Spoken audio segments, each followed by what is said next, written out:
ভবের মাঝারে আমার কিছু কর্তব্য আছে, সে নিজেই ভুলে যায়। তাই আমাদেরকে চন্দন গাছ তুলতে হবে। আমাদেরকে নিজের কর্তব্যটা ভুললে চলবে না, যে আমরা যে এই ধরাধামে জন্ম নিয়েছি, আমাদের কর্তব্যটা কি, আমাদের কাজটা কি, আমাদের মূল ধর্মটা কি, সেটা আমাদের ভুললে চলবে না। নিজেদের দেহটাকে চন্দন করে তুলতে হবে না। তাই তো কলির যুগের ভগবান বলছে, আজ ওরা হরিনাম শুনছে না, একদিন ওদেরকে হরিনাম শুনতেই হবে বাবা। সেই দিন কোন দিন? যখন তুমি এই ধরার মাঝে আসবা, সেই দিন তোমাকে হরিনাম শুনতেই হবে। কারণ মানুষ যখন জন্ম নেয় তখন কিন্তু হরিনাম না হলে সেই বাড়ি আপন শুদ্ধ হয় না। তারপর হরিনাম তোমার লাগবে। মানুষের যখন বিবাহ হবে তখন হরিনাম হবে। কেন বিবাহের সময়? কেন? আগে যে সত্যনারায়ণ পূজা দিতে হবে, তখন তো কীর্তনাদি করতে হবে না। আর যদি আমি কলিযুগে সত্যনারায়ণ না পুজি, তো বিবাহ শুভ সম্পূর্ণ কি করে হবে? তাহলে তোমার জন্মতে লাগবে হরিনাম, তোমার বিবাহতে লাগবে হরিনাম। আর কখন লাগবে?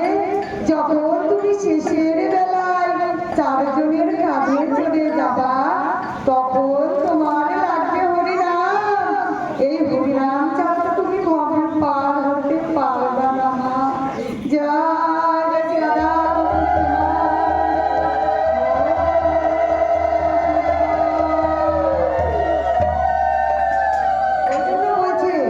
যদি আমি হরিনাম করি, আমার কলিযুগে হরিনাম যারা করে তাদেরকে কোনোদিন পোড়ানো হয় না, তাই না মা?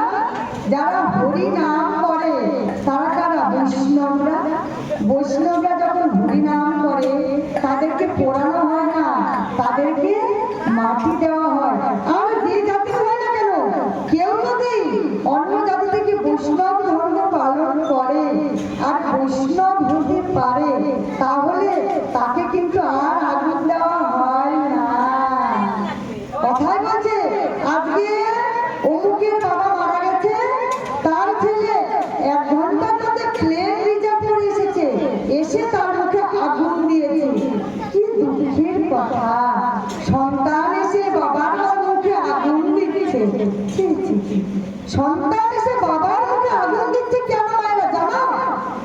বাবার মুখে এই কারণে আগুন দেয়, তুই কোনোদিন হরিনাম করিসনি, তোর মুখটা রাখার মতো অধিকার তোর নেই, এই পোড়া মুখ নিয়ে তুই ধরাধাম ছেড়ে চলে যা। ওই জন্য ছেলের মুখ দিয়ে বাবার মুখটাকে পুড়িয়ে দেয়। আর